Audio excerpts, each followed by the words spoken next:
tu relais sur... Ah non. Voilà, c'est bon. Allez, on y va.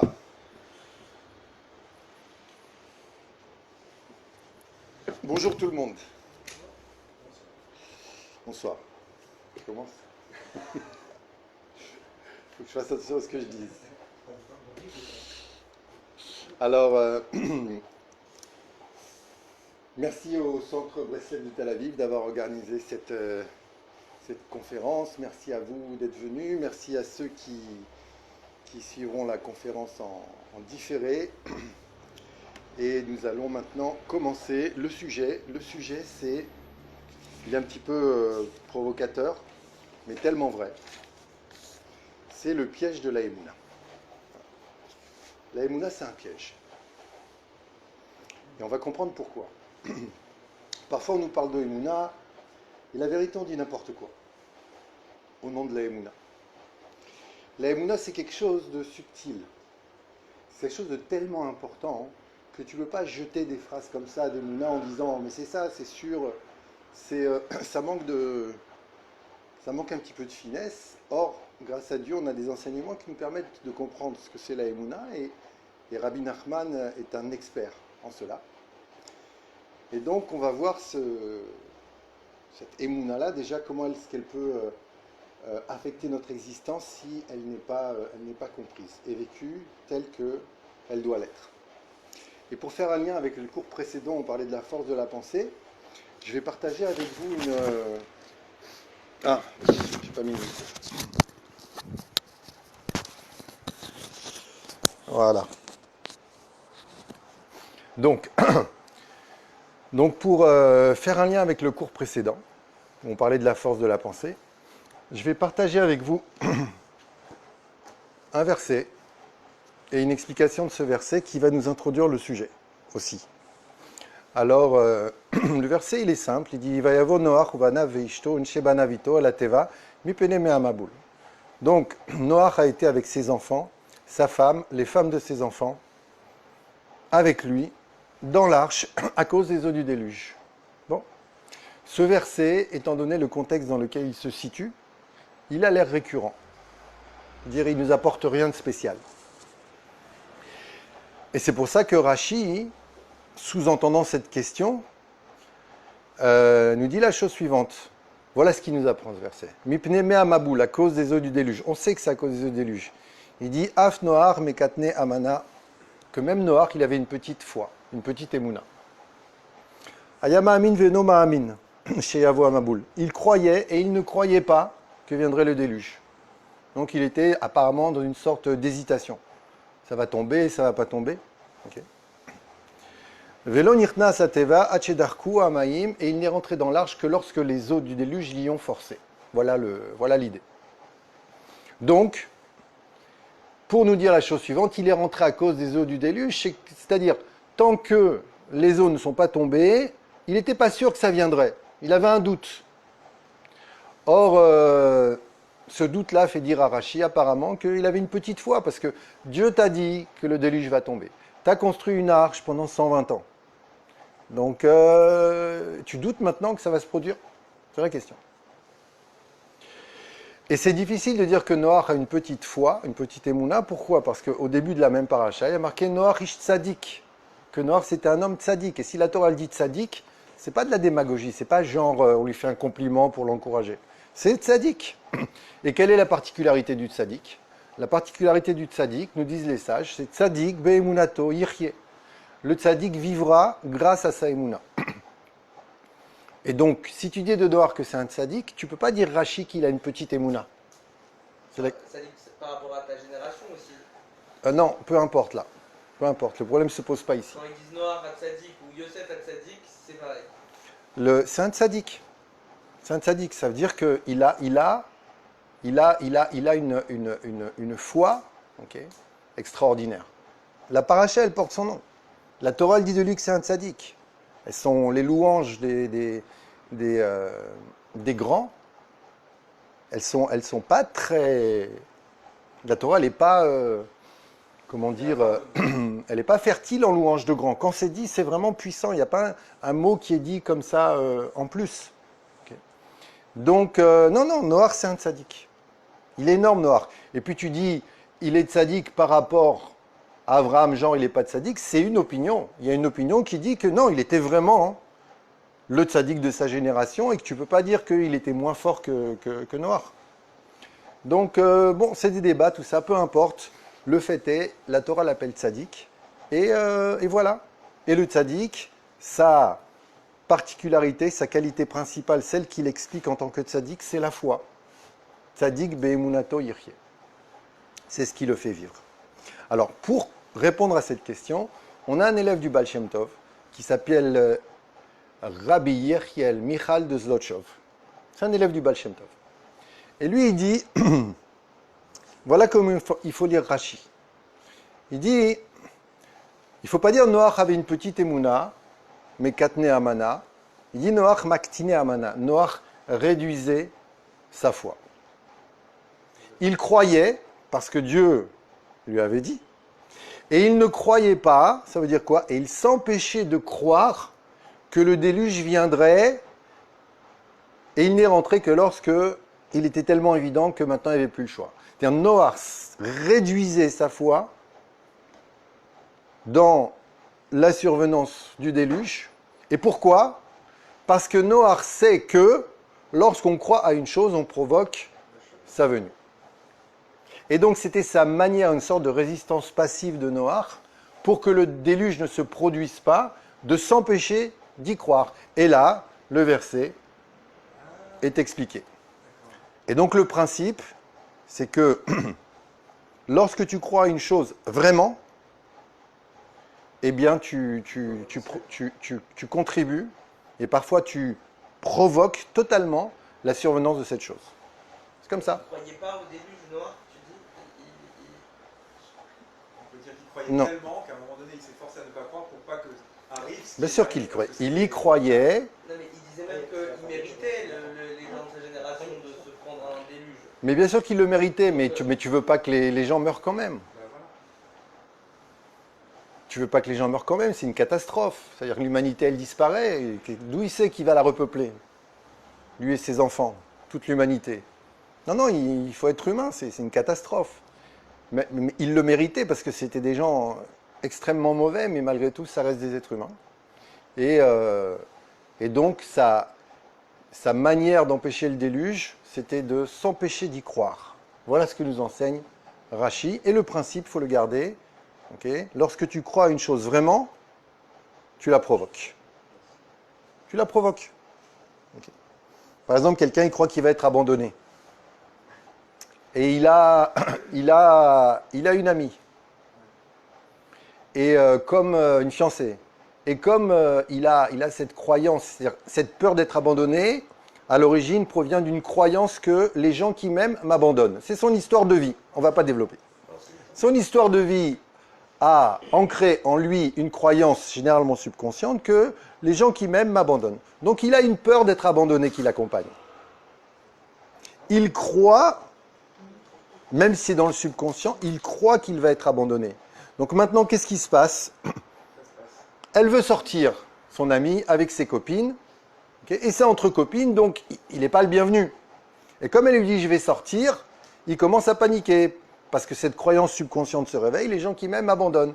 Donc il lui fait toute une pression pour qu'elle ne sorte pas. Ou alors je veux venir avec toi. Il devient même collant. Et à cause de cette... Et elle dit, mais non, mais je veux sortir avec mes amis, t'as rien à craindre, mais enfin... Et lui, il interprète ça au filtre de ses croyances comme étant, c'est pas normal, il se passe quelque chose là, pourquoi elle veut pas que je vienne? Et si cet événement se répète, il va être tellement lourd qu'à la fin, qu'est-ce qui va se passer? Elle va l'abandonner. Oui, non, mais attends, il n'y a pas à justifier, je suis en train juste d'illustrer. Donc, on va pas faire toutes les questions quand ça nous vient, parce que sinon, c'est pas agréable pour les gens qui regardent. Mais par contre, à un moment, on va s'arrêter, on peut poser des questions, bien sûr. Okay. Et puis souvent, il y a des questions qu'on veut poser sur le « in the heat of the moment », sur la chaleur de l'instant. Et après, si on continue, on l'a plus. Alors voilà. Okay. Donc on crée ce en quoi l'on croit. La peur, c'est une croyance. Et donc, on crée, on provoque ces peurs. On provoque la survenance de ces peurs. Pas dans tous les cas, mais c'est un pattern de fonctionnement de l'être humain que la Emouna est créatrice. La Emouna donne la vie. Et la preuve, tous les matins, quelle est la première phrase qu'il est bon de prononcer au réveil? Modé ani lefanecha. Pour les femmes, moda ani lefanecha. Moda en hébreu, ça veut dire mode aussi. Okay. Donc, modé ani lefanecha. Devant toi, je dis merci. Melech vekayam, Dieu vivant et éternel. She'echezarta binishmati, parce que tu m'as ramené mon âme, bechemla, par compassion. Point. Rabba emunatecha, tu as une grande emuna. Alors c'est un petit peu compliqué de dire d'Hachem qu'il a une grande emuna. C'est un peu compliqué de dire qu'Hachem il a une grande emuna. Et pourtant c'est ce qu'on dit. Alors les traducteurs français, pour éviter le fait de dire qu'Hachem a la foi, parce que nous on croit. Okay, c'est-à-dire quand tu crois, c'est-à-dire que tu ne vois pas la chose, forcément, quand tu es dans un système, quand tu es dans une croyance, surtout vis-à-vis de Dieu. Okay, tu ne le vois pas, Dieu. Tu crois que. Maintenant, dire de Dieu qu'il croit, c'est compliqué. Donc comment ils traduisent? Ils disent tu es de grande confiance. Mais ce n'est pas la traduction, parce que tu es de grande confiance, c'est Rabba Neemanutra. Alors, Hachem, il a une grande foi. En quoi? En qui? En moi. Et c'est pour ça que je le remercie à mon réveil, de m'avoir redonné la vie. Ce qui veut dire que qu'est-ce qui me donne la vie? C'est la foi que Dieu a en moi. La foi donne la vie. Le tzaddik vivra par sa foi. Vivra. Melech Chai, roi vivant. La vie et la Emouna sont deux notions qui sont connectées. Donc de là, on a maintenant l'idée principale, okay, il faut à tout prix que je connaisse mon système de croyance. Il faut que je sache qu'est-ce qui se cache derrière mes émotions, derrière mes réactions, pourquoi ma vie elle est comme ça, parce qu'il est très possible que ce soit mon système de croyance qui provoque les événements, généralement les événements récurrents de ma vie où chaque fois je me plante à nouveau et chaque fois je traverse les mêmes difficultés. Okay. C'est une chose importante à faire. Okay. Mais on va quand même se concentrer sur notre relation avec Dieu. C'est-à-dire la Emouna, la foi que nous allons accorder à Hachem, puisque le principe est le suivant maintenant, on l'a compris. Tu donneras la vie au Dieu dans lequel tu crois. Si maintenant, je rentre, je te vois, tu ressembles à un ancien ennemi à moi. Un ancien ennemi à moi, même si je ne me rappelle plus. Ennemi. Et je te trouve antipathique, ce qui n'est pas le cas. Je te trouve antipathique. Okay, je vais générer des ondes qui vont faire que tu ne vas pas te sentir à l'aise. Tu vas sentir, même si je fais bonjour.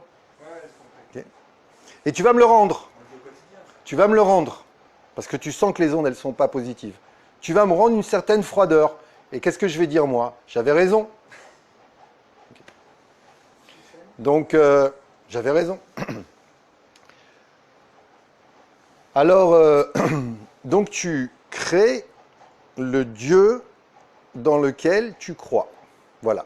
Et pour développer maintenant ce sujet, on va utiliser avec l'aide de Dieu deux textes de Rabbi Nachman qui vont nous faire comprendre ce qu'est la véritable Emouna et dans quel piège nous nous trouvons si nous ne la connaissons pas.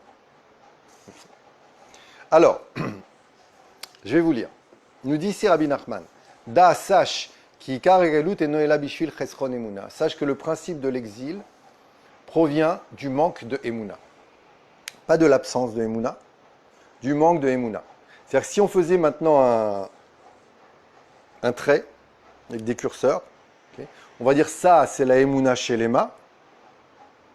Maintenant, en fonction du fait que cette Emouna ne soit plus complète et qu'elle se détériore, qu'elle est manquante, la partie délaissée sera l'exil proportionnel à mon manque de Emouna.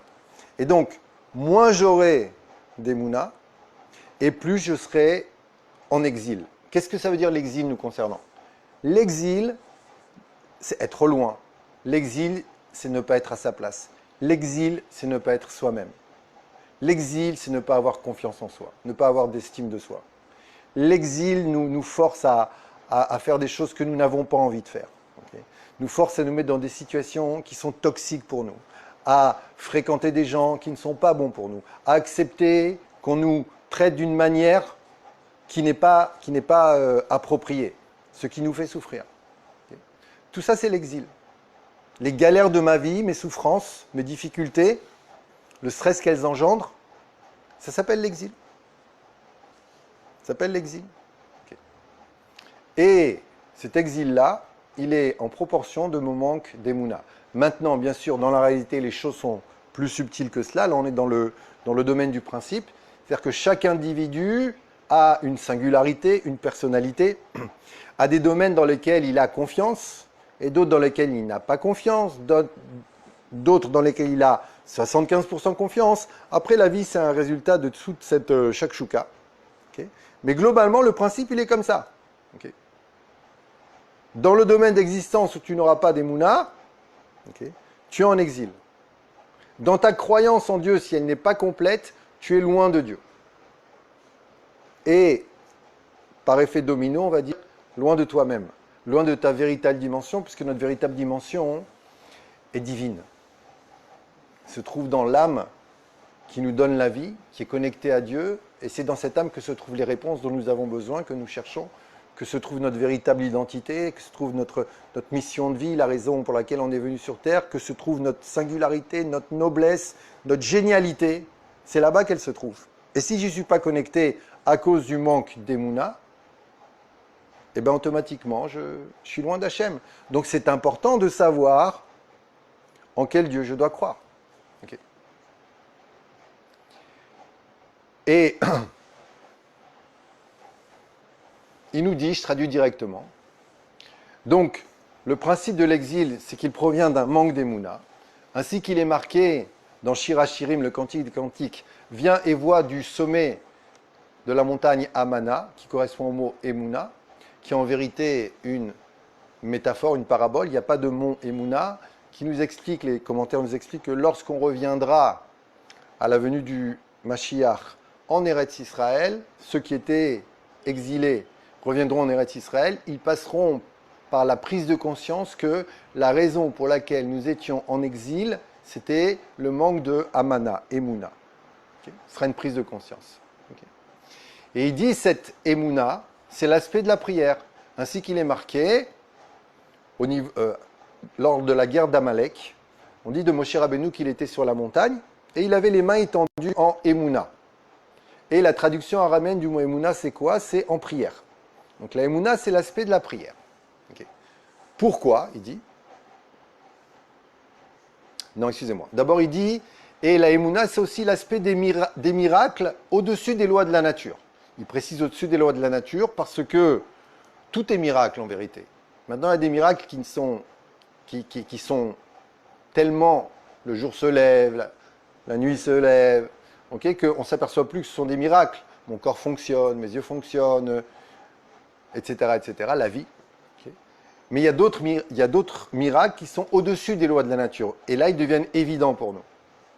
Donc il dit, la foi, elle a l'aspect des miracles qui sont au-dessus des lois de la nature. Pourquoi? Parce que la prière est au-dessus des lois de la nature, parce que la nature a ses lois, et la prière peut changer les lois de la nature. Et donc c'est l'aspect des miracles. Mais pour cela, il nous dit, il faut de la Emouna.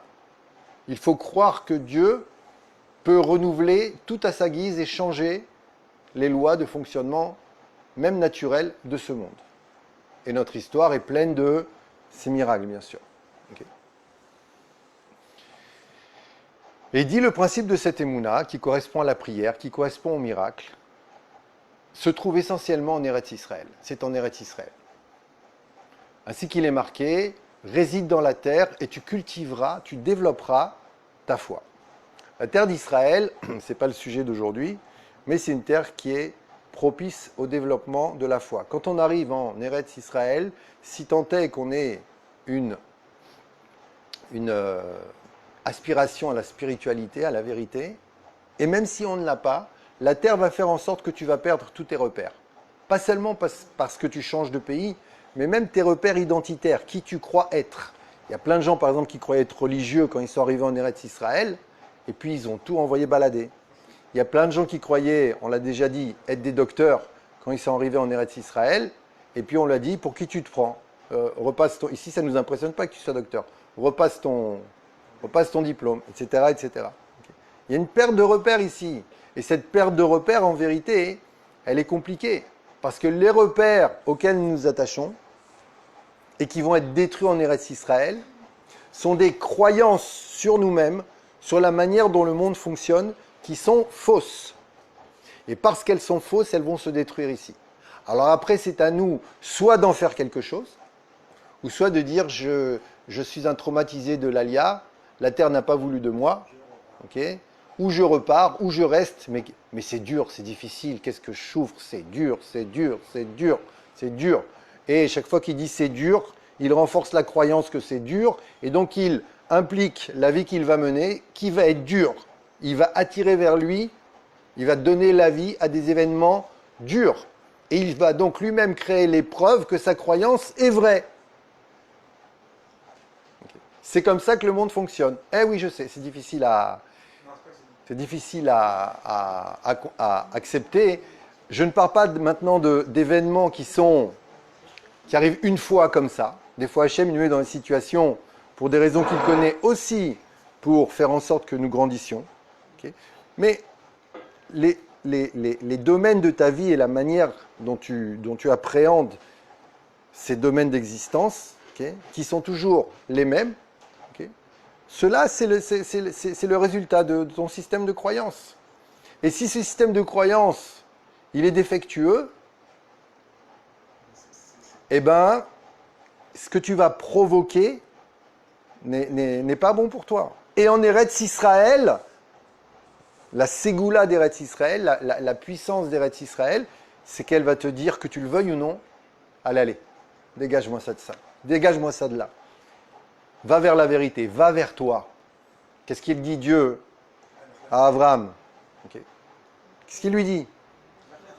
Va vers toi, okay. Abandonne ta terre, ton lieu de naissance, la maison de ton père, ça correspond au même endroit, pour aller vers la terre que je te montrerai. Je ne me rappelle plus si on en a parlé de ce verset ici. Il est possible que oui. On en a parlé ici? Hein? Oui. Hein? Ouais. Globalement, on expliquait que aller vers soi, c'est se connaître. Et pour se connaître, il faut se débarrasser de tous les déterminismes inappropriés, de toutes les idées, les croyances que nous avons reçues, ou les comportements déséquilibrés qui proviennent, de ta terre, c'est-à-dire lorsque ton animalité, puisque dans notre identité, on a le ciel et la terre, le corps et l'âme. Okay. De ta terre, c'est-à-dire des aspirations déséquilibrées du corps, okay, qu'on peut, pour gagner de l'argent avec les publicités, amplifier, okay, pour que le mec il devienne un animal, quoi. Pour qu'il fasse un kiff, avoir des mecs se détruire dans un ring, et c'est bien. Okay. Et c'est bien. Okay. Débarrasse-toi de... Quitte ton lieu de naissance, on est tous avec un petit héritage génétique, transgénérationnel, qui nous accompagne et qu'on va devoir réparer, okay, parce qu'ainsi on va réparer aussi nos ancêtres. Ou alors, si Dieu préserve, si on ne s'en occupe pas, on va répercuter les mêmes traumas, les mêmes syndromes, et ça sera à notre enfant de réparer, à notre place. C'est un peu. C'est des règles de fonctionnement. Ouais, c'est un peu bizarre. Non, c'est pas bizarre. Non, mais je veux dire, l'enfant il n'a rien fait, le conscient inné sur le dos déjà il a 3 pierres. Enfin, tu vois ce que je veux dire ou pas? C'est à l'enfant de réparer la faute de son père, oui. d'une certaine manière. Oui. c'est d'après le principe de l'enchevêtrement des âmes. Kol Israël Arevim Zelazé. Parce que tout est un. Okay. Donc, ce que tu fais de bien entraîne du bien. Ce que tu fais de pas bien aura un impact sur les générations à suivre. C'est comme ça. Peut-être tu dois le prendre plus de ce point de vue que celui du bourreau que de celui de la victime. J'exagère un peu, bien sûr. Okay. Donc, c'est comme ça que ça fonctionne. Nous, en tant qu'êtres humains ici, okay, on a effectivement un héritage. Mais si on l'a, un, c'est qu'on peut le surmonter. Deux, c'est que derrière le fait de surmonter la partie de cet héritage inapproprié, parce qu'on n'a pas reçu que des mauvaises choses, se cache okay, notre potentiel, se cache l'amour. Et pour ça, il faut vaincre ses peurs. Okay. Donc tout a un sens. Okay. Sauf que si on ne décide pas à un moment de dire quel est le sens de ma vie, pourquoi je suis là, qu'est-ce que je fais, okay, où se trouve la vérité, et que par fainéantise ou par choix, okay, par peur, de choisir la peur, okay, on reste tel qu'on est, eh ben, on reproduit les mêmes patterns et les mêmes souffrances. Et c'est dommage. C'est dommage. Après, le reste n'est que conséquence. Le reste n'est que conséquence. Et on fonctionne en croyant qu'on vit, alors qu'en vérité, on est dans un pilotage automatique total. Okay, et c'est quelque chose d'autre qui nous fait fonctionner, qui nous explique. Je ne vais pas développer ça. Okay, je dis beaucoup de choses. Je vais essayer de me concentrer sur le sujet en tant que tel. En tout cas, va vers toi, connais-toi, débarrasse-toi de la partie terrestre, de la partie génétique, on va dire, et de l'environnement, de l'influence de l'environnement inappropriée sur ton existence. Pour aller vers la terre que je te montrerai, on sait que c'est la terre d'Israël, mais pourquoi on dit la terre que je te montrerai? Parce que la condition pour le faire, c'est d'accepter que je ne sais pas où je vais. Parce que si je sais où je vais, bah, je retourne en arrière. C'est-à-dire, je vais aller explorer, mais je connais déjà le résultat. Non, tu ne sais pas où tu vas. Tu ne sais pas où tu vas. Ça s'appelle sortir de sa zone de confort. Voilà. Okay. Moi, je rencontre plein de gens qui veulent changer, qui veulent le bien, et qui veulent.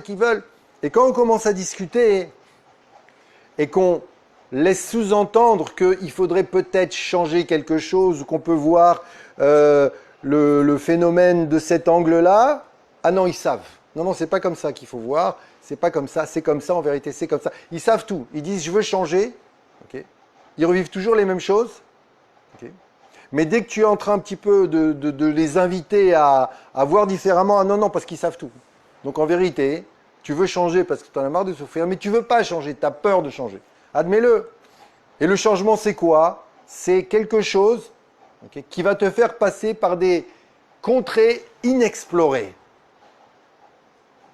Mais ces contrées inexplorées, si tu fais confiance en Dieu, si tu as confiance en Dieu, elles sont magnifiques. Elles sont magnifiques. Il y a un petit moment délicat de la prise de conscience que je me suis planté, il faut le digérer, mais après, rapidement, tu commences à t'épanouir. En tout cas, ça c'est la ségoula d'Eretz Israël. Eretz Israël va te connecter malgré toi à la Emouna Shelema. C'est la terre de la Emouna Shelema. Et si tu résistes à cela, eh bien, c'est là que, c'est ce qu'on appelle les difficultés de la Aliyah. C'est ce qu'on appelle les difficultés de la Aliyah. Voilà. Alors après, il y en a qui repartent, c'est trop. Ils préfèrent retrouver leur repère. On ne juge pas. Compréhensible. Okay. Il y en a qui restent parce qu'ils ont quand même de la Emouna, mais en même temps, qu'est-ce qu'ils galèrent? Et il y en a qui changent, qui évoluent. Okay. À quoi la chose ressemble, dit Rabbi Nachman? À une graine. Une graine, c'est un potentiel. Quand tu viens dans la terre d'Israël, tu plantes la graine dans la terre. Maintenant que la graine est dans la terre, qu'est-ce qui se passe avant de croître? La graine pourrit dans le sol. Mais de cette putréfaction surgira la plante. Okay. C'est-à-dire le potentiel deviendra actuel, exprimé, okay, réalisé. Voilà. Alors après, il y a ceux qui disent non, qui reprennent leurs graines et qui s'en vont. Ceux qui mettent leurs graines parce qu'ils ont une émouna, donc qui vivent la phase de putréfaction, de pourrissement, mais qui restent là. C'est-à-dire, allez, il faut changer un petit peu. Non, je reste, c'est bien, je sens des bonnes choses, mais il faut un petit peu avancer maintenant. Ok? Ben non. Donc ils restent sous terre. Ils restent quand même dans la terre, mais c'est dommage. Okay. Combien de gens, je ne sais pas si vous connaissez, okay, mais j'en connais plein. Ça fait 29 ans que j'habite en Israël. Okay. Donc un peu moins, 26, je ne sais plus.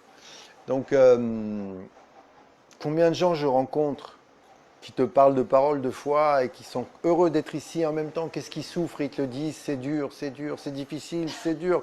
Et moi je les entends, j'ai l'angoisse. J'ai l'angoisse. Okay. Et des fois c'est tellement dur que je ne vais même pas les fréquenter parce que je ne peux pas, j'arrive pas. Okay. J'essaye d'être positif, etc., de leur proposer, mais non mais c'est dur quand même, c'est dur. Okay. Alors là je ne peux plus là. Après, c'est à moi j'ai besoin de respirer. Okay. Et on ne juge pas quand on dit ça. J'ai moi-même traversé cette période. Mais il y en a qui restent longtemps. Okay. Et puis il y a celui qui laisse la graine s'épanouir. Ça passe par des difficultés, par des efforts. Et alors? Okay. Quand tu as réussi ta carrière professionnelle, tu n'as pas eu de difficultés, tu n'as pas fait d'efforts. C'est normal. Difficultés, efforts, c'est normal, c'est la vie.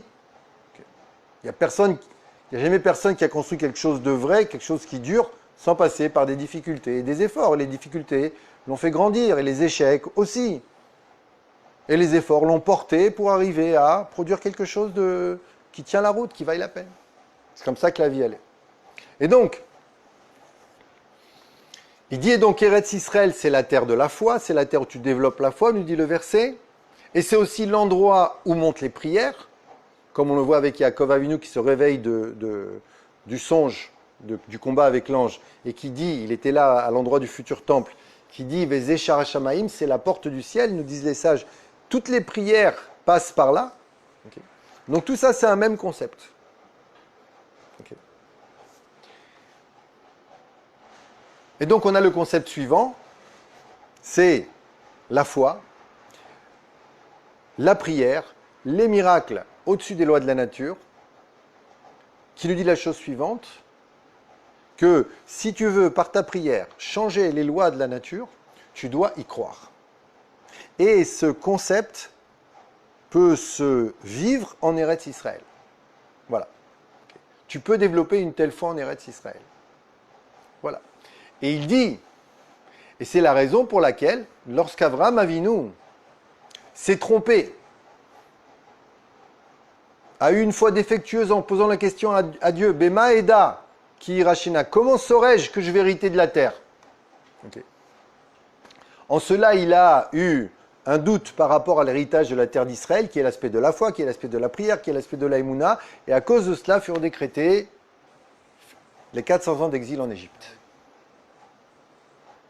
Okay. Ce qui vient illustrer le concept de base, lorsqu'il y a une foi incomplète, il y a un exil correspondant. Avraham Avinu lui a fait cette erreur. Les sages le racontent.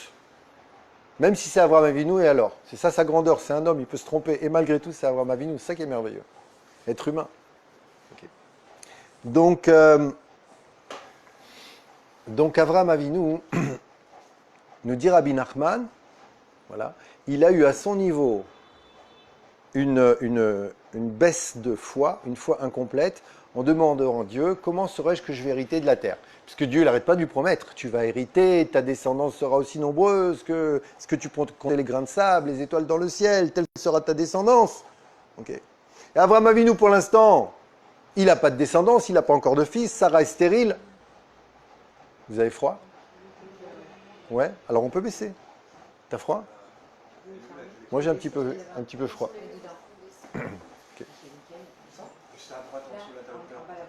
Ouais, c'est à 17, mais à, je sais pas, 22. Oui, c'est ça, 22. Ouais. Bon.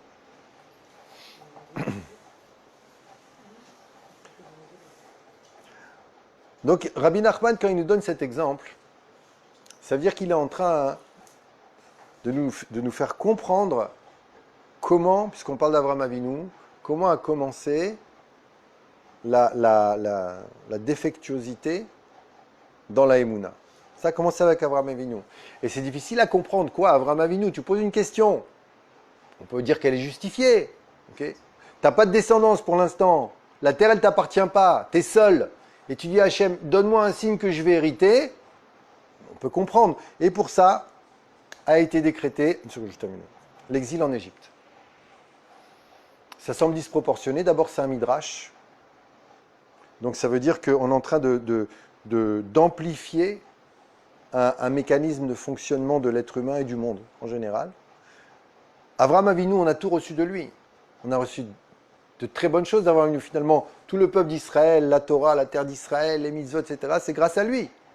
Okay, c'est grâce à ce qu'il a fait de bien. Donc c'est énorme, il est énorme Avraham Avinu. Mais de la même manière, il a aussi eu un comportement qui était déséquilibré à son niveau à lui, et ça entraînait aussi du moins bien.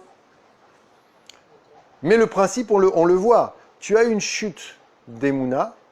Cette chute d'Emouna, elle entraînera l'exil. C'est le principe dont Rabbi Nachman parle.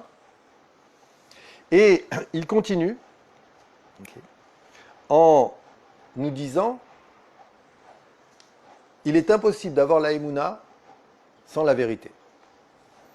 Ça veut dire quoi? Ça veut dire que tu dois savoir en quoi tu dois croire. On comprend. Croire, c'est bien. Emouna, c'est bien, mais on nous fait souvent, ouais, il faut avoir la Emouna, Emouna, Emouna, Emouna. Mais de quoi tu parles? Okay. Genre, c'est un terme, ça va de soi. Pas du tout. Ça va pas de soi, la Emouna. Il faut savoir ce que c'est. Il faut savoir en quoi tu dois croire. Si ta Emouna n'est pas nourrie par de la vérité, ben, tu peux croire en n'importe quoi. Et on a vu lui donner la vie à n'importe quoi. Tu sais, la vie, l'homme est un loup pour l'homme, il faut bosser comme un chien, sinon tu te fais bouffer, c'est difficile. Et puis, c'est tellement difficile que même tu peux même mentir et voler. Et voilà, et tous les gens, c'est des lourds. Et tu peux avoir des fois des croyances comme ça, complètement débiles, leur donner la vie, et donc te donner la preuve que tu as raison. Okay, et passer totalement à côté de choses merveilleuses. Tu peux. Tu vois la vie comment? Ben, la vie, c'est ça. Donc si je n'ai pas une vérité qui vient me dire voilà comment on croit, voilà ce que c'est la Emouna, voilà ce que c'est la Emouna chez les Ma, okay, tu peux me faire des ouais, il faut croire, tout est pour le bien, et Dieu il est là, et t'inquiète pas, et ça va aller, Harry, et te désespère pas. Tu peux me booster, tu peux me faire un lavage de cerveau. Mais ça ne durera pas longtemps. Ici, ça va revenir tranquillement le fonctionnement. C'est-à-dire, après-demain, j'ai pas envie de me lever. Et je pleure dans mon lit. Okay. Donc, savoir ce que c'est la Emouna, c'est important. Donc, ce qu'il dit Rabbi Nachman, il dit, on ne peut pas avoir la Emouna sans la vérité. Et où se trouve cette vérité? Il dit, dans les enseignements des tzadikim authentiques, dont bien sûr il fait partie, et donc, il va se proposer de nous enseigner qu'est-ce que c'est la Emouna. Et on comprend bien qu'il y a un piège dans la Emouna maintenant. Parce que si tu es sûr que c'est ça la Emouna, alors que c'est pas ça, tu vas provoquer, par un système de croyance erroné, une vie où tu vas être loin de toi, loin de Dieu, loin de qui tu es réellement, loin de l'amour, okay, du véritable amour. Il faut savoir. Okay. Ouais, je crois en Dieu, je crois en Dieu, je crois en Dieu. Et ici, il y a quelque chose qui me dit, t'es un nul, tu te marieras jamais. Tu peux dire, je crois en Dieu, tu peux dire Emouna, tu peux dire, t'inquiète pas, elle viendra, tu peux dire, qu'est-ce que tu veux faire? Qu'est-ce que tu vas faire? Qu'est-ce qui va changer? Okay. Donc, il faut savoir ce que c'est la Emouna. Au moins le savoir. Dans un premier temps, on ne va pas pouvoir expliquer comment le construire ici. Ça fera l'objet, Bezrat Hashem, d'une prochaine conférence. Mais au moins déjà savoir. Okay. Avoir un titre pour lorsqu'on est, on est agressé par les croyances mensongères qui ont de l'influence, de l'impact sur nous, au moins on peut leur dire, comme on a expliqué au dernier cours, mensonge. Tu marches sur moi, mais mensonge. Okay. Pas leur donner de la force à chaque fois en croyant que ce qu'elles disent, c'est vrai. Alors, je vais utiliser un autre enseignement de Rabbi Nachman, et là, on va voir ce que c'est que la Emouna chez les mâts, complète. Celle dans laquelle il n'y a plus d'exil. Puisqu'on dit que Anima Amin Be'emouna chez les mâts, Beviat HaMashiach, je crois d'une foi parfaite, dans la venue du Mashiach. Donc on voit bien que la venue du Mashiach, c'est la libération, c'est le contraire de l'exil, c'est la délivrance. Quelle est cette chose qui précède, qui implique la libération? Emouna chez les mâts. Okay. Et avant de commencer, j'aimerais vous dire donc qu'il y a 4 niveaux dans la Emouna. Premier niveau, le monothéisme, partagé par toutes les religions qui croient à un Dieu unique. Monothéisme, Dieu, le Dieu créateur. Deuxième niveau, Dieu dirige le monde, le Dieu de l'histoire. Parce qu'il y en a qui croient que Dieu a créé le monde, mais qu'il est parti. Okay. Qu'il n'est plus là, que son royaume n'est pas de ce monde. Okay. Maintenant, quand tu dis Dieu dirige l'histoire, tu dis il est là. Troisième niveau d'Emouna, tout ce que fait Dieu, c'est pour le bien. Ah, ça sonne bien ça. Là, on dit, ça y est, on est arrivé à la Emouna chez les mâts, là. Tout ce que Dieu fait, c'est pour le bien. Et moi, je vous dis, et je m'engage, que c'est le niveau d'Emouna le plus dangereux qui soit. Oui, tout est pour le bien. S'il n'est pas accompagné du 4e niveau, attends. S'il n'est pas accompagné du 4e niveau, eh bien, comment dire, il va... c'est lui le véritable piège de la Emouna, parce que cette Emouna, elle a l'air très religieuse. Je sais que c'est choquant ce que je dis, mais quand on va arriver au bout du raisonnement, avec l'aide de Dieu, de ce que nous enseigne Rabbeinu, on va comprendre que non, finalement, pas du tout. Vous ne connaissez pas, vous, des gens qui n'arrêtent pas de dire tout est pour le bien, Ishtab Barshemo, Baruch Hashem, et ils sont tristes. Okay, tu vois bien, ils te disent j'ai des galères, mais tout est pour le bien. Je vais mourir, mais tout est pour le bien. Okay. Donc, dans ce 3e niveau d'Emouna, on touche déjà à la Emouna juive dans son essence. Dire que tout est pour le bien. Parce que dans le 2e niveau de Emouna, où Dieu est le Dieu de l'histoire, le mal est une chose en soi. Dans le 2e. Le mal est une chose en soi, et c'est la raison pour laquelle il faut tuer tous les infidèles, okay, qui représentent le mal. Okay. Et nous, on a un truc, une conscience un petit peu plus élevée dans le 3e niveau d'Emouna, c'est qu'en vérité, toute cette histoire-là, okay, il y a quelque chose qui se joue derrière, et tout est pour le bien, okay, et on y croit, même si ça fait mal des fois. C'est-à-dire qu'à la fin du compte, ultimement, on s'apercevra que tout est pour le bien. Que si ça se passe, okay, il y a des raisons, okay, et il est fort possible que ces raisons-là, nous en soyons les générateurs. Pas forcément dire c'est venu, on ne comprend pas pourquoi, on ne comprendra jamais. Okay. Il y a des choses qui se passent, on en est les générateurs. Ce qui se passe dans le peuple d'Israël, on ne peut pas dire c'est parce qu'Hachem il dirige le monde, on ne comprend pas pourquoi. C'est la résultante de tous les comportements positifs et moins positifs du peuple d'Israël dans son ensemble, qui fait que nous traversons l'histoire que nous traversons, que nous menons la vie que nous menons, et que d'un point de vue de peuple, maintenant, nous avançons de la manière dont nous avançons.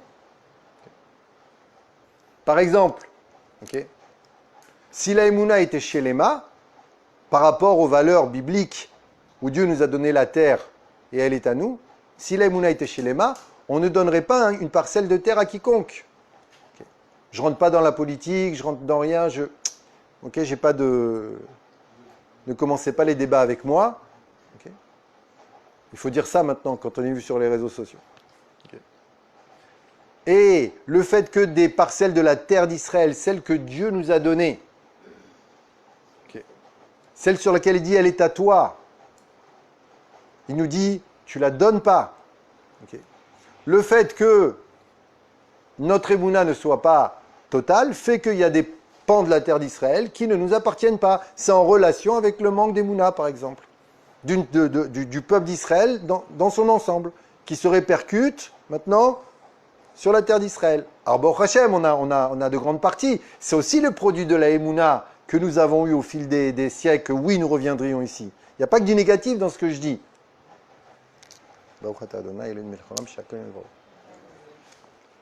Et puis il y a le quatrième degré d'émouna, celui de la émouna chez Lema, que Rabbi Nachman ici va nous présenter, et qui va être le émet dont nous avons besoin pour savoir ce qu'est la émouna chez Lema et savoir quels sont les mensonges qui nous accompagnent. Et je vous dis, si on reste au troisième degré de tout est pour le bien, tout est pour le bien, tout est pour le bien, avec cette image judéo-chrétienne du juif qui souffre, mais il a une foi extraordinaire, c'est un tzaddik extraordinaire, etc. Okay, que c'est ça le top de la émouna, okay, c'est faux. Maintenant, il y a des tzaddikim qui ont dû subir sur eux, prendre sur eux les souffrances du peuple d'Israël pour que ça ne tombe pas sur nous et qui ont souffert. Mais ils n'auraient pas dû souffrir. Simplement qu'ils ont pris sur eux okay, le poids de nos erreurs. Mais ce n'était pas genre, a priori, ça doit être comme ça. Dieu préserve. Okay. Donc, allez, on commence. Okay. Alors, on y va. Voici les voyages des enfants d'Israël. Torah 62. Donc le premier enseignement, c'était le début de la Torah 7 du Likutei Moharan, premier tome. Maintenant, nous sommes dans la Torah 62 du deuxième tome du Likutei Moharan, qui personnellement a bouleversé mon existence. Okay. Vraiment. Mais maintenant, chacun il a sa sensibilité. Hein. Cette Torah-là, elle a changé ma vie. Et je pense que vous allez comprendre pourquoi. Tu avais une question à poser, tu l'as toujours, avant que je commence. Si elle revient, je te dirai. D'accord. Et les Maaseh Béné Israël, elle est en... Non, c'était par rapport à la baisse de foi d'Abraham. Quand il a dit, mais. On va en parler, oui. J'ai fait exprès de... Il a exposé des conditions. Non, on va pas élargir. Okay. J'ai fait exprès d'omettre la réponse à où se trouvait l'erreur d'Abraham, parce qu'en répondant à quel est le quatrième degré d'Emouna, on va comprendre l'erreur d'Abraham que Rabbi Nachman a voulu nous enseigner. Okay. Donc, mais c'est vrai que j'ai créé un suspense. Donc, Ele Maaseh Béné Israël, voici les voyages des enfants d'Israël.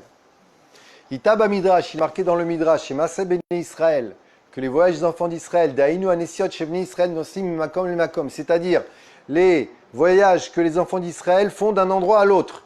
Merci pour cette explication. On savait que le voyage, c'est un déplacement d'un endroit à l'autre. Mimakom les Makom. Donc si Rabbi Nachman nous dit ça ici, c'est qu'il y a un sens plus profond. Donc, les voyages des enfants d'Israël, Emmechaprimal Ele Elokecha Israël, viennent pour racheter, récupérer Ele Elokecha Israël, un autre verset qui dit « Voici tes dieux Israël, Aïnu al-Gam Avodazara », c'est-à-dire la faute d'idolâtrie. Les sages font une équivalence entre les deux portions de versets qui commencent et se terminent par le même mot. Ele, Maaseh Béné Israël, Ele, Elokecha Israël, voici les voyages des enfants d'Israël, voici tes dieux Israël, les voyages d'idolâtrie, une relation. Quelle est cette relation? Les voyages réparent l'idolâtrie. C'est ce que nous disent les sages. Les voyages à part l'idolâtrie. Oui, on va expliquer. Et nous dit ici Rabbi Nachman, et même si aujourd'hui on ne sert plus les idoles comme on le faisait avant, l'erreur d'idolâtrie, Bgam Zazara, elle existe encore. C'est-à-dire que la tournure, je ne sais pas si c'est juste ce que je veux dire, mais la tournure intellectuelle qui fait que tu tombes dans une manière de penser idolâtre, okay, l'erreur, elle existe encore. Okay. Même si aujourd'hui, on ne se prosterne plus devant des idoles. ce qui était le cas avant. Il faut savoir que les sages ont demandé du temps du Talmud à Dieu, enlève-nous la tentation d'idolâtrie, sinon on ne tiendra pas. Et Dieu a accepté. C'est-à-dire que nous, quand on voit ça, qui se prosternait devant des idoles, etc., on a l'impression que c'est stupide. Pas du tout. C'était très, très, très sophistiqué, très, très attirant. Et si cette tentation-là n'avait pas été ôtée à la demande des sages par Dieu, là, on ferait secours et après, on irait danser autour d'un totem en pensant servir Dieu. Et avec des intentions mystiques très, très élevées. Mais en tout cas, cette erreur-là, elle existe encore, l'erreur d'idolâtrie. Qu'est-ce que c'est, nous dit Rabbi Nachman? Lorsque la foi est détériorée, on rentre dans le principe de l'idolâtrie. Alors, il y a un lien avec le premier enseignement qu'on a fait. Dans le premier enseignement, il y avait un curseur, Emouna Shelema, et au fur et à mesure qu'elle rétrécit, exil. Ici, c'est pareil. Il y a la Emouna Shelema, et lorsqu'elle rétrécit, on a idolâtrie. Et idolâtrie et exil sont liés, parce que c'est la faute d'idolâtrie qui a fait que le temple soit détruit. Donc c'est lié. Donc il dit, lorsque la foi est détériorée, on est dans l'aspect de l'idolâtrie. Comme c'est ramené au nom du Baal Shem Tov sur le verset, dans le schéma Israël, Vesartem, Vavattem, Elumacherim, et vous dévirez et vous servirez d'autres dieux. Donc vous dévirez, okay. Ici vous dévirez du véritable Dieu et de la foi totale en lui, et vous servirez d'autres dieux. Et cette déviation entraîne de l'idolâtrie, ce qu'on appelle les autres dieux. Et dès qu'on dévie d'Hashem Yitbarach, on rentre dans l'aspect de l'idolâtrie, mais grâce au voyage d'Israël, cette faute est réparée. Alors ici, vous savez que le ciel et la terre sont liés. Ici, tu t'éloignes de Dieu, dans ton ciel, dans ton esprit, tu t'éloignes de Dieu, et bien dans ta vie, tu vas voyager. Comme l'histoire du peuple d'Israël, on s'est éloigné de Dieu, on a été exilé, on a voyagé, loin de nos sources, de nos racines, loin de notre source, vive, loin de la terre d'Israël, loin de nos repères authentiques, loin de soi, etc., etc. L'éloignement de Dieu, qui correspond à l'idolâtrie, fait que mesure pour mesure, sur cette terre, tu voyages. C'est pas un hasard si on appelle... Ouais. C'est pas un hasard si on appelle un voyage une galère. Okay. Si on appelle l'exil, c'est une galère. Okay. Donc, voilà. Mais Dieu, dans les conséquences de nos actes, nous propose aussi la possibilité de les réparer. Donc le voyage lui-même, qui est une conséquence d'une erreur, contient en lui la possibilité de réparer cette erreur. Et c'est vrai que quand on voyage, qu'est-ce qui a fait qu'on soit tombé dans l'idolâtrie? Qu'est-ce que c'est que l'idolâtrie? L'idolâtrie, c'est une restriction. C'est réduire Dieu aussi. L'idolâtrie, c'est un système de pensée, c'est une idéologie. Okay. Où il n'y a pas d'espace, c'est comme ça et c'est tout. Okay. Et j'ai raison. Okay. Et donc, lorsque tu voyages, tu peux, lors de ton voyage, t'apercevoir que le monde entier ne fonctionne pas comme tu crois. Et rencontrer des gens qui vont remettre en question ce en quoi tu crois. Et peut-être que, parce que tu es hors de ta zone de confort, tu vas être plus apte à pouvoir changer. Maintenant, tu es en train de voyager. Okay. Je parle d'un voyage maintenant, tu prends 6 mois, tu vas faire le tour du monde. Tu ne reviendras pas le même normalement, sauf si tu es parti pour le Club Med et les substances... éclatantes et les soirées en boîte. Okay. Si tu es parti pour ça, tu ne vas pas revenir vraiment changer. On parle de voyage, c'est vraiment d'un endroit à un autre, ou ça peut être même le voyage à l'intérieur? Alors, quand Rabbi Nachman parle de voyage, bien sûr c'est les voyages, mais puisqu'il a donné la définition de déplacement d'un endroit à l'autre, ça veut dire, malgré nous on peut réparer, c'est-à-dire tu vas... je sais pas, je me rappelle, j'allais à Rehovot, le soir, je voyais plein de couples qui marchaient dans des endroits qui n'étaient pas encore construits. Ils marchaient les deux, tac, tac, tac. Ils réparent. Il répare. Parce qu'on dit que chaque pas qu'on fait en Eretz Israël, c'est une mitzvah.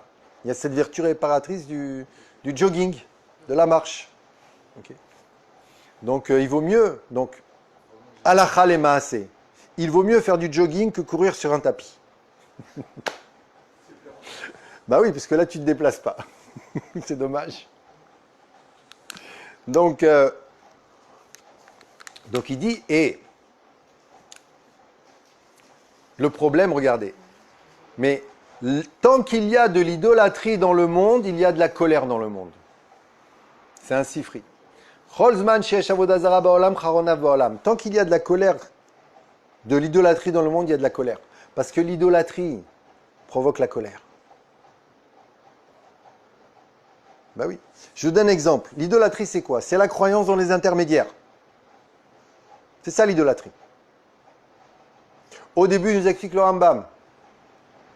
On disait, Dieu existe, le Dieu un existe, mais il a laissé un premier ministre pour diriger le monde. Nous devons servir le premier ministre. Ensuite, cette conscience d'un Dieu antérieur aux forces de l'univers, les forces de la nature, elle a disparu et on a dit, c'est le soleil Dieu. C'est une chute. Okay.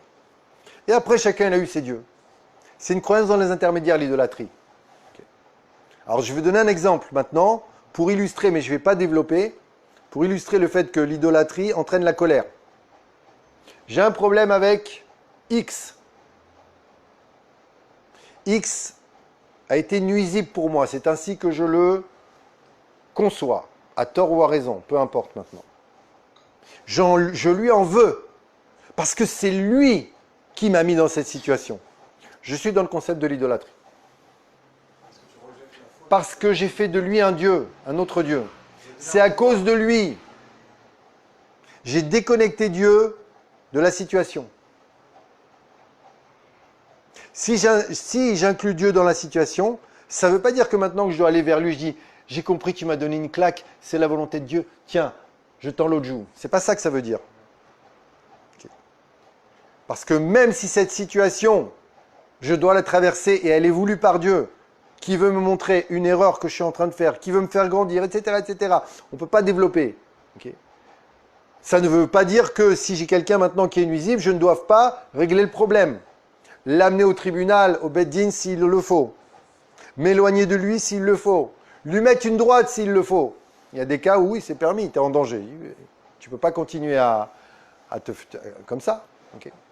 J'exagère quand je dis mettre une droite. N'allez pas mettre une droite à toutes les personnes avec qui vous avez des problèmes. Mais en tout cas, pas se laisser faire. Ça ne veut pas dire se laisser faire, ce que je suis en train de dire.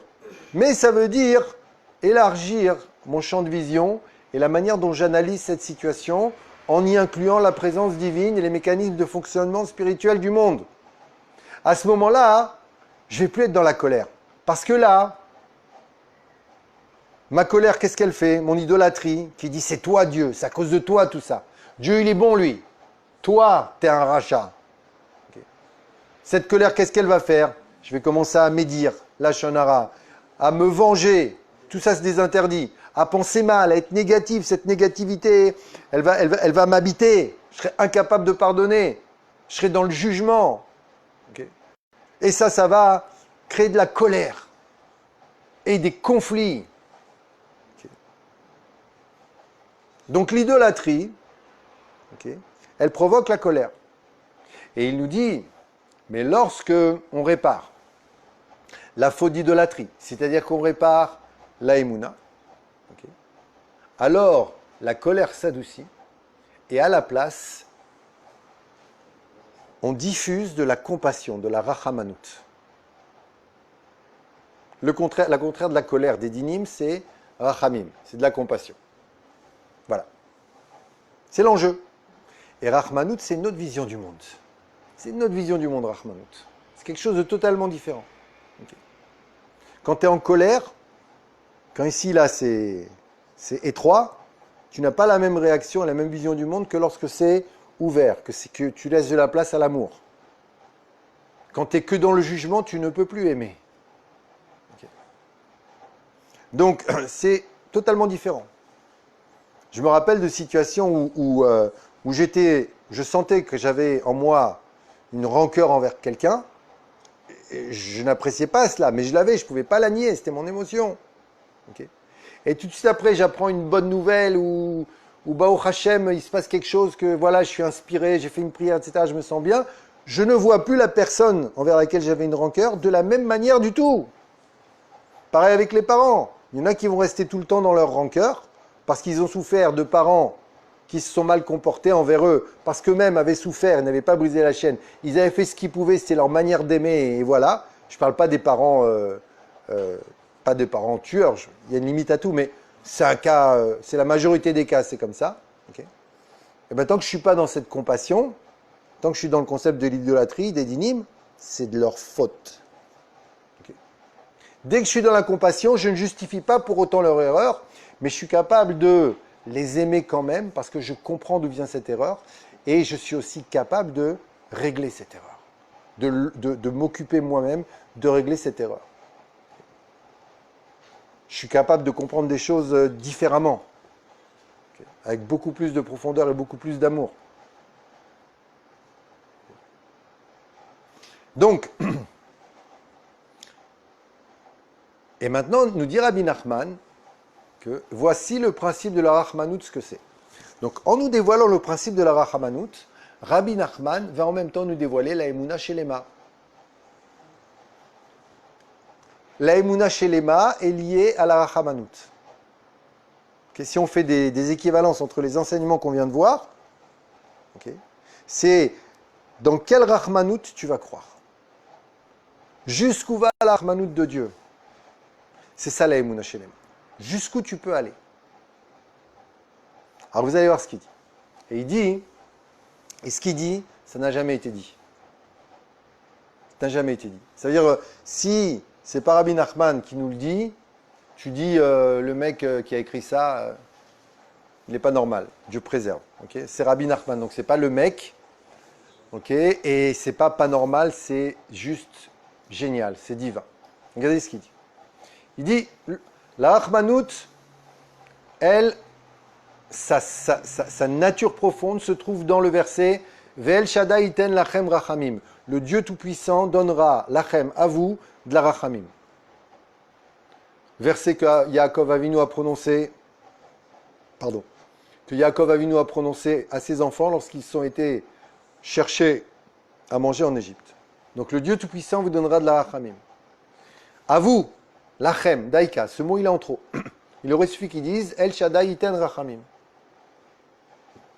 Aïnou, c'est-à-dire, que Dieu nous donnera la rachamanout, vous donnera à vous la rachamanout, ça veut dire Dieu nous donne la rachamanout. Voilà ce qu'on apprend de ce verset. Ça veut dire quoi? Qu'il nous donnera la rachamanout dans les mains.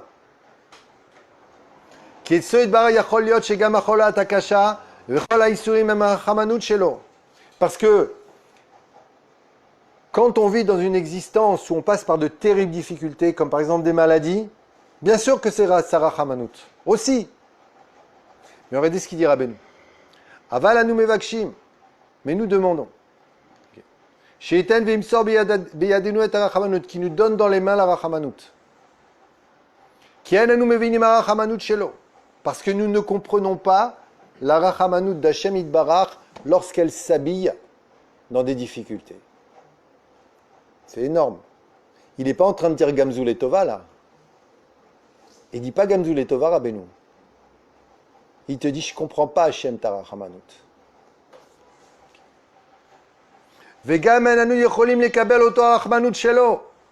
Et nous ne pouvons pas accepter cette Rachamanout d'Hachem lorsqu'elle s'habille dans des maladies et dans des difficultés. On ne l'accepte pas, il nous dit Rabbeinu. Ah. Et le Gamzou et Tova alors, il est où? Ok.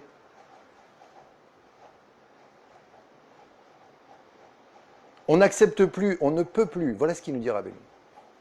Et ça, c'est un dévoilement de Rachamanout, donc de Emouna, comme on a vu, qui est extraordinaire. Ça n'a jamais été dit. Ça n'a jamais été dit. Seulement Hashem Yitbarach va nous donner dans les mains la Rachamanout, et nous-mêmes, nous allons nous prendre en pitié. Prends-toi en pitié. Je te donne la Rahmanout. Prends tout en pitié. Ok. Arrête de justifier toutes tes difficultés par une émouna que tu crois être shelema, dans laquelle tu dis c'est pour le bien, mais cette émouna elle est complète, elle va te tuer, tu sais pourquoi? Parce qu'elle perpétue en toi la fatalité de la souffrance. C'est pour le bien que tu ne seras jamais marié. C'est pour le bien que tu ne seras jamais riche. Okay. Et même si tu dis non, c'est Hachem, t'inquiète pas, ça va venir, c'est pas vrai, tu n'y crois pas en expliquer. Tu n'y crois pas, c'est pas vrai. T'habilles juste ta peur dans c'est pour le bien. T'habilles juste ton manque de émouna dans c'est pour le bien. Il n'est pas vrai ton c'est pour le bien. Vous savez pourquoi c'est pas vrai c'est pour le bien? Parce que le but de tout est pour le bien, c'est d'accepter une chose afin qu'elle puisse changer. L'acceptation, le but de l'acceptation, c'est de provoquer le changement. C'est-à-dire quand on te dit accepte, c'est pas pour que tu restes. C'est pour que d'abord tu acceptes et que grâce à cette acceptation, les choses puissent changer. C'est vrai à tous les niveaux, même au niveau psychologique. Okay. Tu ne pourras changer une chose que quand tu l'accepteras. Tu ne pourras te sentir bien avec tes parents quand tu auras accepté de les pardonner. Ça s'est passé, ils sont comme ça, j'accepte. Okay. Et là, tu pourras pardonner et tu pourras avancer. Pourquoi le 3e degré d'Emouna, il est compliqué?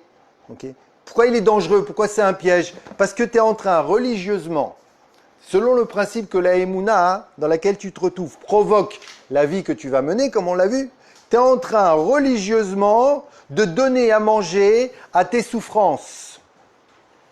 Et tu continueras à souffrir très religieusement. Et tu diras Gamzul et Tova très religieusement. Et tu te retrouveras toujours dans la même situation très religieusement. Rabbeinu, il vient et te dit stop, ça suffit. Vous n'en avez pas marre de souffrir. On n'en a pas marre de souffrir. La vérité, non, sérieux, ça suffit pas. Et Rabbeinu vient et te dit Hachem, on n'en peut plus. On peut pas recevoir ça. On n'en peut plus. On ne veut pas que ça soit comme ça. Et Hachem, il dit mais bien sûr qu'on ne veut pas que ce soit comme ça. Mais bien sûr. Mais tu sais jusqu'où elle va, ma Rachamanout? Je te la donne. Si tu construis la Emouna, tu peux arriver à un niveau de Emouna où, même si, d'après les calculs de la stricte justice, et c'est pour le bien, eh ben, tu seras plus malade. T'y crois, tu le demandes, tu l'auras. Ça, c'est le vrai Dieu.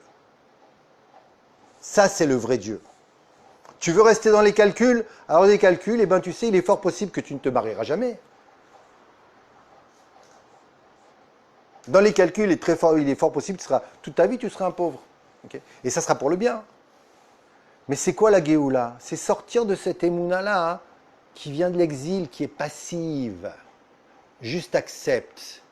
Mais la émouna, elle est active. Il nous montre ici Rabbeinu. Vaï Adav Emouna, les mains de Moshe Rabbeinu, elles étaient étendues en émouna, c'est-à-dire la vraie émouna, c'est active. Et on l'a vu puisque le propre de la croyance, c'est de donner la vie, c'est de créer, c'est d'engendrer la chose dans laquelle tu crois. Alors Rabbeinu vient dire, voilà comment on croit à Hachem. Ça suffit. Arrêtez de le réduire. Arrêtez de le réduire à un Dieu qui fait que tout est pour le bien et que ça changera pas, que ça sera comme ça et que c'est pour le bien. Arrêtez. Ça suffit. On a des preuves en plus, on les voit, les gens qui galèrent depuis des années et rien ne change, c'est toujours la même chose. Ils te disent tout est pour le bien, ils vont même prier dans les forêts tous les jours. Et ça ne change pas. Je suis désolé, mais à un moment, il te dit, si tu ne mets pas de émettre dans ta émouna, tu vas lui donner la vie à ta émouna. Et comme la prière et la émouna, elles sont liées, tu vas donner par ta prière la vie à ton erreur. Si tu ne sais pas ce que c'est, la émouna chez les mains, la Rabbeinu te le donne. Ce qui nous fait comprendre l'erreur d'Avraham Avinu dont il parle dans la Torah Zayin. Avraham Avinu, quand il dit comment serais-je que je vais hériter, il n'avait pas de question sur lui. Son doute, il n'était pas sur lui. Bien sûr que je mérite d'hériter, il le savait. Mais, nous disent les sages, il a vu de par son esprit saint que dans les temps à venir, le peuple d'Israël allait se comporter très mal. Et là, il a eu un doute. Moi, d'accord, je mérite. Mais quand il va y avoir et ça, et ça, et ça, et ça, et ça, et des périodes extraordinairement difficiles d'un point de vue de la dévotion et du respect, de la soumission que nous devons à Dieu, des périodes où 80% du peuple d'Israël ne ferait pas Shabbat, par exemple. C'est énorme, c'est une accusation énorme, ça. Donc il a eu un doute sur la capacité d'Hachem à avoir de la rachmanout, même dans cette situation. Il a dit, mais Hachem, elle va jusque-là, ta rachmanout? Et ce doute-là, il a engendré l'exil. Oui, elle va jusque-là, la rachmanout. Et l'histoire de la Emouna, c'est qu'elle a été dévoilée par les tzadikim de chaque génération, au point où on arrive aujourd'hui, au moment où Rabbi Nachman nous dit, voilà la Emouna chez les mains, Hachem te donne la rachmanout dans les mains. Ça veut dire quoi? Qu'Hachem, il t'aime à ce point, inconditionnellement. C'est ça que ça veut dire. C'est ça le vrai Dieu. Et l'exil, c'est d'avoir perdu cette conscience, de ne pas avoir cette conscience. C'est une accusation personnelle envers nous-mêmes. Okay. Alors maintenant, si tu as quelqu'un bien intentionné qui vient et te dit « Ouais, mon problème, mon frère, c'est pour le bien, t'inquiète pas, etc. » et tu te permets de vouloir, en plus, des choses. Mais c'est débile. Oui, je me permets de vouloir.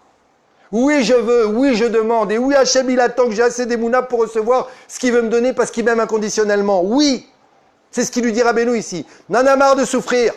Et quand j'accepte que tout est pour le bien et que Béhémet, cette situation dans laquelle je me trouve, elle est juste. Elle est juste d'après la stricte justice. Oui, mais la stricte justice, elle, c'est le 3e degré d'émouna seulement. Le 4e degré d'émouna, c'est la rachamim. Ça veut dire oui, ça peut changer.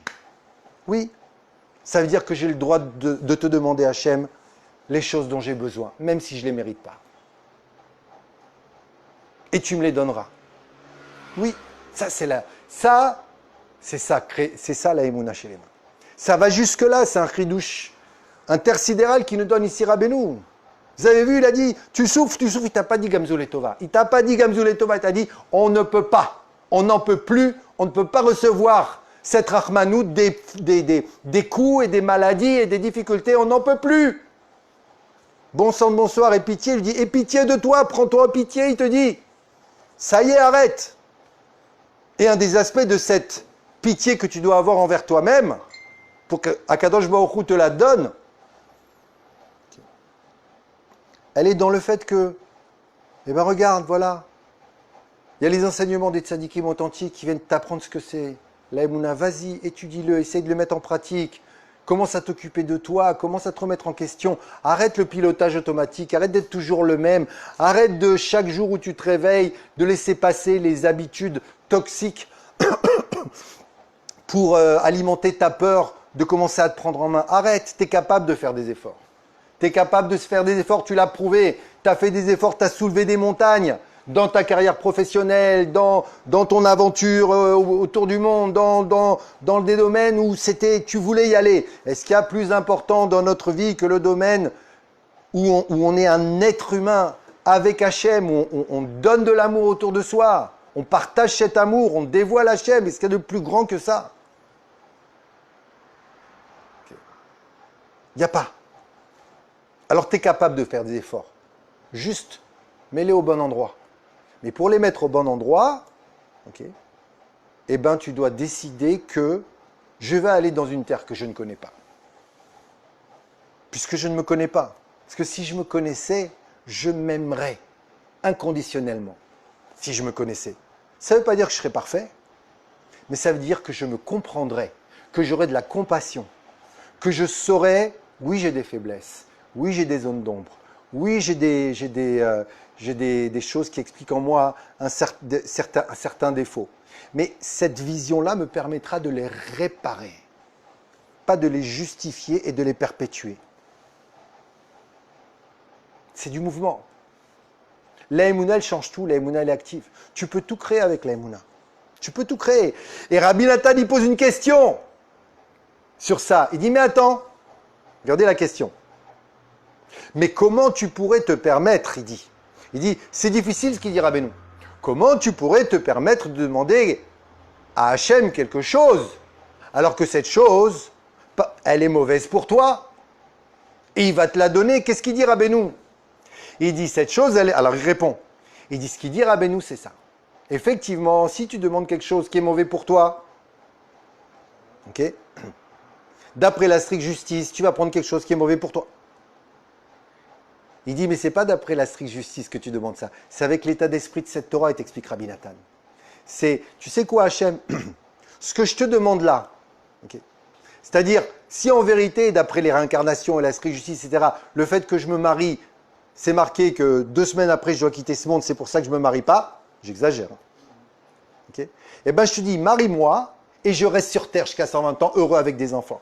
Voilà ce que je te demande.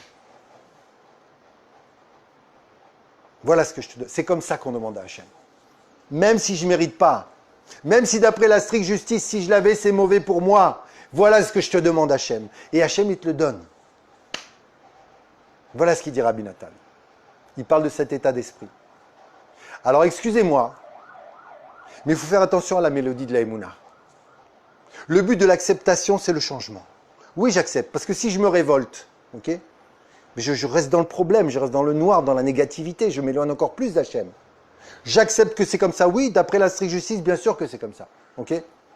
Mais ne t'arrête pas là, parce que ton acceptation, en vérité, ne fait qu'alimenter tes peurs de changer, ne fait que perpétuer la situation négative dans laquelle tu te trouves. Et tu retrouves 2 ans après, 3 ans après, 4 ans après, en train de dire « je souffre, je souffre, je souffre ». Mais j'ai prié pourtant, j'ai prié, j'ai de la émouna que tout est pour le bien, j'ai de la émouna que tout est pour le bien. Batata, ta émouna que tout est pour le bien, c'est elle qui te fait rester dans cette même situation depuis des années. Parce que l'exil a provoqué en nous une mélodie discrète de fatalité, de la souffrance. Dans la vie, on souffre. Et si on a reçu une éducation qui est venue renforcer cette croyance, dans la vie, on souffre. La vie, c'est dur. Tu crois que tu mérites d'être aimé inconditionnellement, ok? Eh bien, tes parents qui n'ont pas été aimés inconditionnellement, eux aussi, ils t'ont fait croire que tu ne pouvais être aimé qu'à condition. Et les conditions, tu les as pas. Parce que dans le système ici, là, dans les croyances subconscientes, on a un juge intérieur, un critique intérieur qui n'arrête pas de nous rabaisser, de nous démoraliser, de nous humilier, de nous faire voir mal qui nous sommes. Okay. Ah, l'épreuve va me parler de Emouna. Tu n'es même pas Emouna en toi. Tu ne sais même pas à quel point tu es important pour Hachem. Okay. Arrête. Okay. Donc et même quand on te dit, si tu as des difficultés, dis merci. Ça dépend comment tu dis merci. Avec quelle mélodie tu dis merci. Ça m'est arrivé, moi, d'être là, de souffrir, dire « Hachem, je te dis merci, mais je n'ai pas envie de te dire merci. Je te dis merci parce que j'espère un jour pouvoir voir à quel point c'était bien, mais j'ai pas envie de te dire merci. Je te dis merci avec la connaissance de cette Torah qui fait que ça va changer, Bezrat Hachem. Mais je ne dis pas merci pour que ça continue. Et ça, c'est subtil. C'est subtil. Okay. Parce que le tout est pour le bien qu'on nous vend là, à la masse, en croyant, waouh, je vous apprends, tout est pour le bien, tout est d'Hachem, tout est bien, etc. Mais tu es en train de me tuer, mon frère. Tu es en train de me tuer. Tu es en train de me dire que je vais souffrir toute ma vie, c'est ça ta mélodie. Regardez ce qu'il dit Rabbeinu. Ça suffit. Et même Rabbeinu, on peut l'utiliser pour te vendre cette émouna incomplète qui va générer ton exil.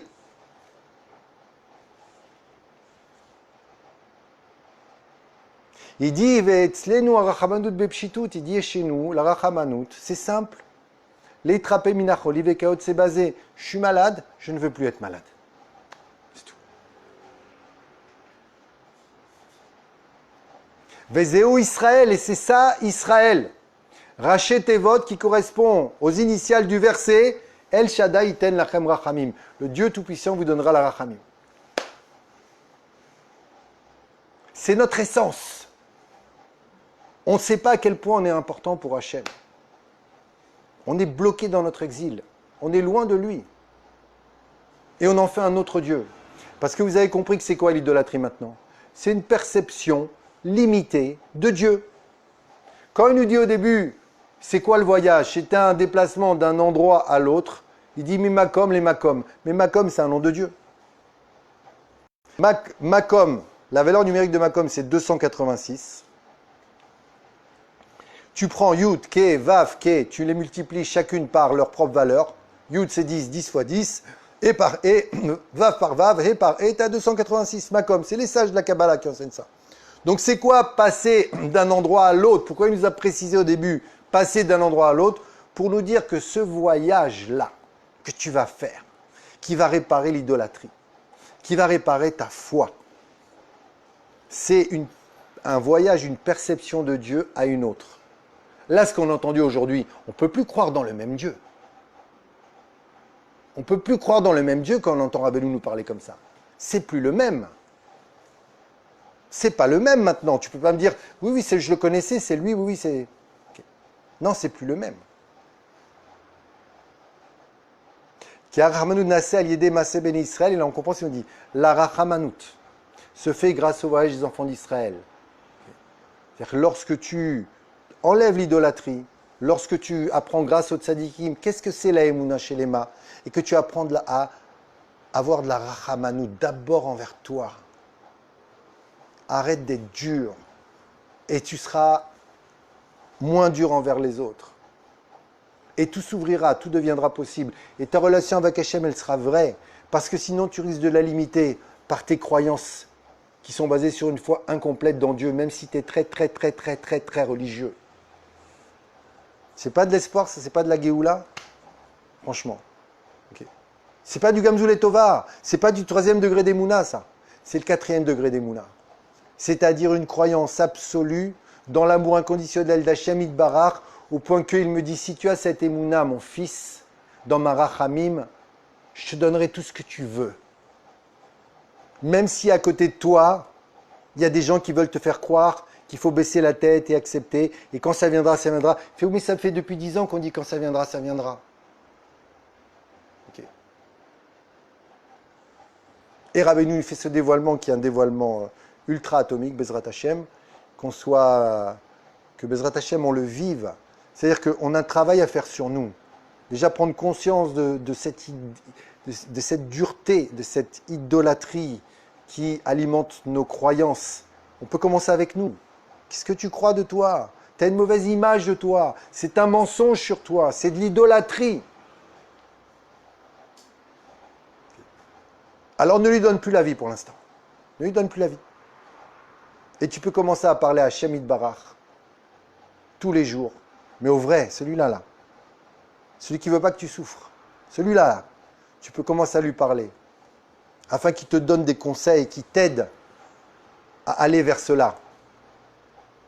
C'est-à-dire qu'il te donne des pistes, des moyens dans lesquels tu vas t'engager et tu vas changer. Et tu vas créer cet amour inconditionnel vers lequel nous sommes tous appelés, qui s'appelle la Géoula Shelema, Bezrat Hashem, qu'on le développe et qu'on n'ait plus besoin de faire Tisha B'Av, Bezrat Hashem, que ça soit terminé avec cet exil. Amen, Ken Yirah Tzah. Razak.